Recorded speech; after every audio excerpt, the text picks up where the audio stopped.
I should apologise to begin with, in case I'm a little bit nervous when I do this material, but then again, you would be nervous if you look like me. I'm genuinely terrified that at some point the police will arrest me, thinking that they've caught Anonymous.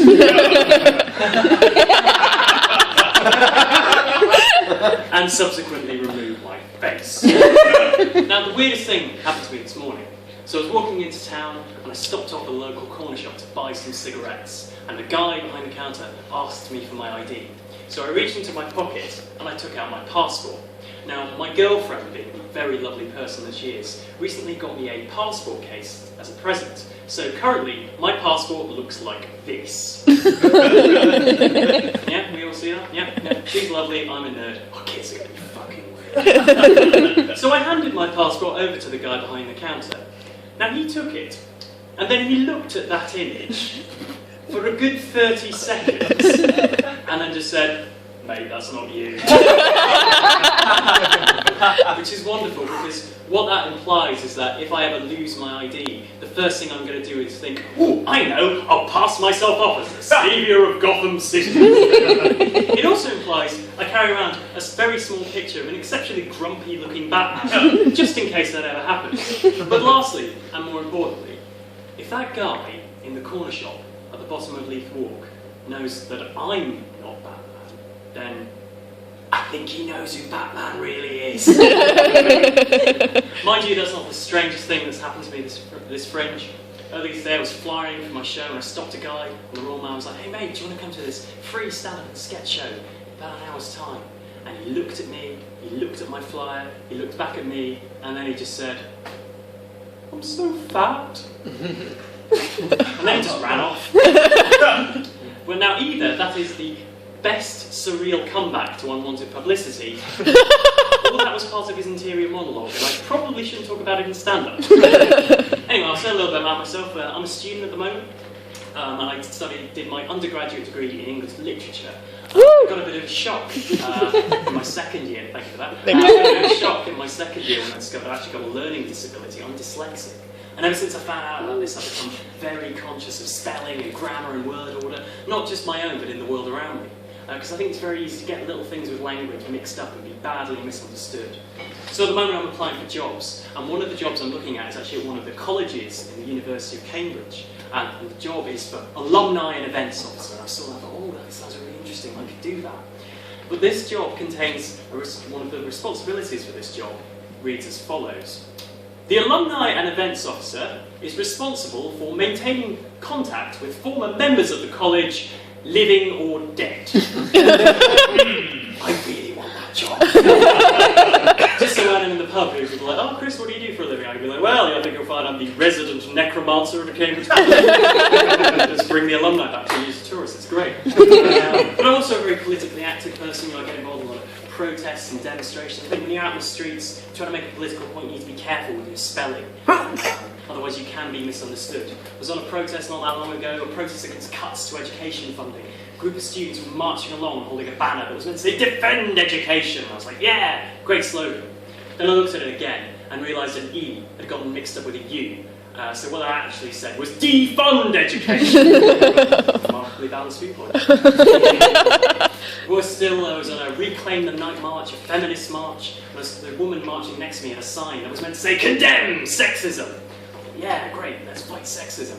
But then I realised that she misspelt it, and what it actually said was condom sexism. Which invites us into this terrifying new world of text-based misogyny. But it's not just people on the left that get this wrong.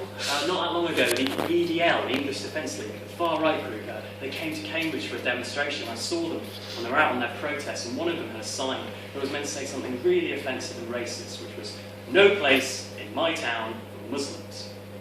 However, it made one tiny little spelling mistake and made this one of the best signs I've ever seen. Because what it actually said was, "No place in my town for Muslim." For those of you who don't know, muslin is a kind of high-quality fabric, which suggests to me that racists, they're just really house-proud. "No more immigrants, close the borders." Why would we want to do that? Well, they just won't go with the sofa. But I'm a postgraduate student at the moment, I'm just finishing up my master's, and I study gender studies. I really like gender studies. I think it's a really interesting, fascinating course, but gender studies is tricky because it's a subject where you can't really describe very easily what you do on a day-to-day basis. So not long ago, I was outside my department just having a cigarette. A guy got chatting to me and he asked me what I studied, and I said, I do gender studies. And he said, oh right, is that like the study of sex? To which I said, yeah, broadly speaking. His response to this was, awesome! Do you get to do practical classes? Sadly, we don't. Mind you, it would be lovely if we did, because then all of my lectures would last between 3 and 5 minutes. And I get to have a little nap afterwards. I think gender studies is a pretty good subject to do if you're a comedian, because now all of my dick jokes come with footnotes. People always seem to think that gender studies is just a study of feminism. There's so much more to it than that. You've got kind of gay theory and lesbian theory and queer theory, and also a lot of it is concerned with questions of manhood, what it is to be a man. Which is great, because now in academic debates I can legitimately say, well ladies, I think you'll find that masculinity is my speciality. But there are some bits about gender studies that I've struggled to get my head around. So as part of the course we have to write a long coursework essay on a controversial area within gender theory. And one of the proposed topics from the department was gender and pornography. And I saw that, oh okay, that could be quite interesting. So I emailed them, and I asked my department if they had any recommended reading for an essay on pornography. And they sent me back this long list of scholarly articles about porn. Is porn exploitative to women? Does it change the way that young people think about sex? Quite interesting stuff. And then at the bottom of the reading list there was just a note, which I have to share with you, because it went like this. Students who are not familiar with pornography will be disadvantaged in this essay. Here is a list of recommended websites. Number 1, YouPorn. Number 2, RedTube. Number 3, YouJizz.com. There is actually a pornographic website called YouJizz.com. And it has a live webcam version called YouJizz Now. Gentlemen of the audience, can I just say, I think that is an imperative none of us ever want to hear. And I can't get out of my head. That somewhere in my ancient and supposedly respectable university, one of my lecturers has presumably gone through all of those porn websites and rated them on their educational merit. But maybe I'm making a fuss out of nothing. Maybe if you're going to study porn, you might as well watch some. But this puts me in a very difficult position, because I don't know if you guys have followed this in the news. David Cameron wants to bring in this ban on pornography, where you have to opt in with your internet provider if you want to access adult content. Now that is all very well and good, but what that meant was about 2 weeks ago, I found myself on the phone to Virgin Media, telling them that I needed porn for research purposes.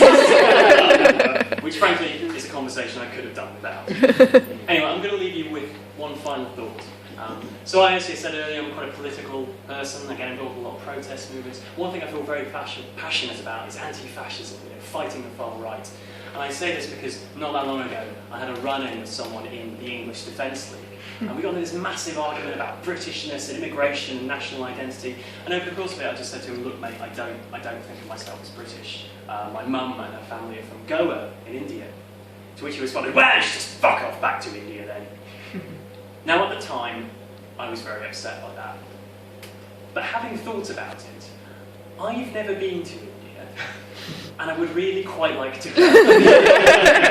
So when he told me to fuck off back to India, could that not have been just a very aggressive offer of a holiday? Fuck off back to India, fuck off, I'll pay for your flights and your hotels and give you some study money, just fuck off! Could it not be said, ladies and gentlemen, that fascism is in fact an elaborate front for a struggling travel agency? With BNP flights, you too can fuck off back to where you came. Anyway guys, you've been fantastic. I've been Chris Page. Good night!